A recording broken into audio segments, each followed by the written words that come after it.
Ce soir, je vais parler d'un lieu culturel, un grand lieu culturel, peut-être un peu anobli et peut-être un peu dans l'oubli aussi, qui s'appelle les Halles de Schaerbeek. Moi j'ai connu ça, c'était un peu destroy, carreaux cassés, des feux à l'intérieur, des gens qui jouaient à gauche et à droite, des événements un peu louches avec des dingues qui font la magie avec leur savoir. Bonjour Antoine. Et excusez, je ne savais pas qu'il était là. La salle est très grande que je vois compte tout le monde qui y est. Mon Dieu, il y a des gens qui ne sont pas là. Alors c'est Halles de Schaerbeek, en fait c'était très jeune, j'étais là-dedans, donc c'était destroy, il y avait des feux, il y avait des flammes partout, il y avait des gens qui sortaient de la toiture, des gens qui descendaient en rappel. Voilà. J'étais donc marqué par ce lieu. Et dans ma vie, un jour, il m'est arrivé de venir dans les Halles comme bénévole. En fait, c'est quand même des lieux qui sont maintenant rénovés, plus ou moins, par les artistes qui ont occupé le lieu. Donc il y a quand même des plastiques à la place, des carreaux cassés, on a un peu nettoyé le sol, ce lieu commence à bien fonctionner. Et on me demande en fait d'en faire l'ouverture. L'ouverture est très simple, c'est la communauté française qui a décidé d'investir dans les Halles de Schaerbeek, et donc tous les gens qui sont dans le staff des Halles de Schaerbeek vont avoir une nomination, une rémunération communautaire. En général, c'est toujours là que ça commence à merder. Mais il y a une bonne énergie, et donc je suis là à ce moment-là. Avec un artiste qui, lui, ne fait que le catering. Je ne dois pas expliquer ce que c'est. On va faire donc à manger. Et c'est l'ouverture. Il y a 2000 et 3000 personnes là-dedans. Et ça sonne, ça résonne. Et nous, on est backstage. Et qu'est-ce qu'on fait? On décore la fin d'instruments. Et tous ces instruments, ce sont des guitares, ce sont des batteries, ce sont des saxophones, en pâtisserie en réalité, ou en chocolat, ou en salé, laqués avec des colorants anglais, choses qui ne sont pas trop permises chez nous. Mais quand tu regardes la guitare, tu dis, waouh, la bonne guitare, c'est une Gibson, hein, elle est bonne. Mais en fait, c'est un gâteau. Et donc, on amène ça dans cette salle, et dès qu'on ouvre la porte, on rentre et on tient ça en l'air, et on rentre, et il y a des milliers de personnes qui sont là en train de danser, etc. Et ces gâteaux sont pris avec des mains. Et je ne sais pas si les gens ont vu ce qu'on a amené, mais ce qu'on a amené, ce sont des œuvres d'art à manger. Ça, c'est l'ouverture des Halles de Schaerbeek. C'est avec Arnaud, hein, notre Arnaud national. Et pourquoi est-ce qu'on a retapé tout ça comme ça, qu'on a subi des centaines de millions pour rien du tout, on pourrait jouer dehors, hein, genre. Et d'autres, musiciens, Moran ou je ne sais pas qui. Donc, je deviens en fait un bénévole dans ces Halles de Schaerbeek parce que je suis charmé. J'ai connu ça destroy, maintenant je vois, c'est retapé, mais c'est retapé comme les halles étaient faites à l'origine. Donc on pourrait faire un marché de poissons ici, ils vendent des légumes. Mais ici, qu'est-ce qui se passe? C'est un lieu culturel, on fait de la musique. Donc dès qu'il y a un riff de guitare, ça résonne 14 fois dans ce truc. C'est presque impossible à jouer convenablement. Et dans cette fonction-là, on commence à faire une programmation assez intense, assez énorme, où moi je vais venir chaque fois, avec mes cordes et mes toiles, décorer les concerts. Les concerts de Halles de Schaerbeek, c'est chaque fois des grosses pointures quand même, c'est des échanges trans-Europe Halles, ils ont appelé ça, donc c'est tous les lieux culturels d'Europe qui vont échanger leurs artistes.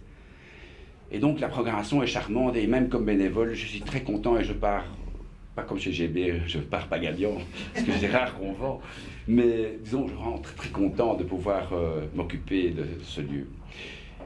Se fait-il que régulièrement, il y a des gros événements avec du budget. Dès qu'il y a du budget, on dit à Walter Zazou, gentil, petit Zazou, c'est bien, mais tu te casses, mon chéri, parce qu'on va prendre un haut de pointure, parce qu'on a du budget. Et que du budget, c'est pour les gens qui ont un renom. Donc, c'est pas pour moi. Là, je me suis senti un peu frustré, et puis finalement, je dis, bon, toute l'année, je suis là, tant, c'est vrai qu'il y a quelqu'un qui me dit, tiens, cette grande toile, moi, je la veux.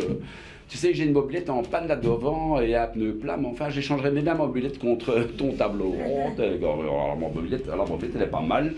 Bah oui, finalement, allez d'accord, on fait un échange. C'est plus ou moins ça les bénéfices que je tire de mon travail à Halles de Schaerbeek. Mais, comme je vous ai dit, au niveau du cœur, c'est top, quoi. Je bois un coup. Ça continue, ça évolue. C'est vrai que chaque fois qu'il y a ce grand concert, ces grands événements, je ne suis pas dans le coup. Et je me dis, toi, la direction, vous allez m'entendre. Donc je viens un jour, je dis, écoutez, voilà, moi j'ai 2 ans de bénévolat ici, je veux les Halles de Schaerbeek pour moi, pour mon petit nombril. Et 7 jours, s'il vous plaît. Avec service technique à vos guêtres.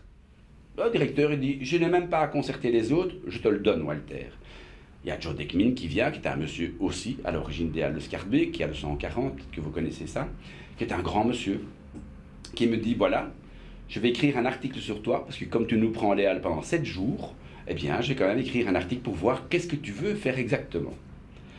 En fait, ce que je veux faire, je ne sais pas très bien. Et ils me disent tout de suite, tu ne feras pas de grandes fêtes, parce que je suis quelqu'un qui organise des grandes fêtes. Et c'est vrai que je pourrais gagner beaucoup de pognon alors, mais quelque part, c'est pas pour moi.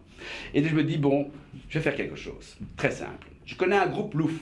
Ils ont fait, je pense, hein, au moins 5 ou 6 jours non-stop de musique à Paris.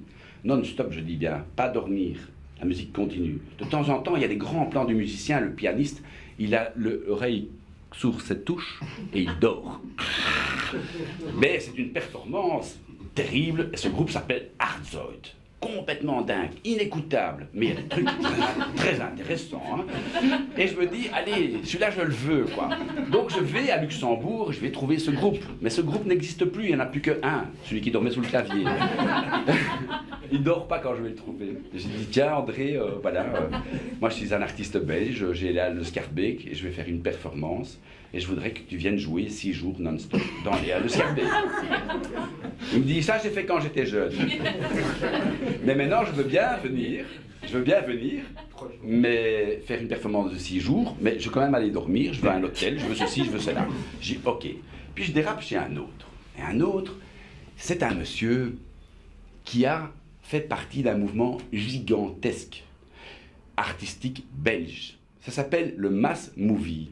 Je l'ai écrit là, en vert et en orange. Mass Movie. En fait, le Mass Movie, j'en avais entendu parler, ce sont des gens, par exemple, qui ont cultivé des larves de papillons. Pendant des années, ils ont cultivé des larves de papillons.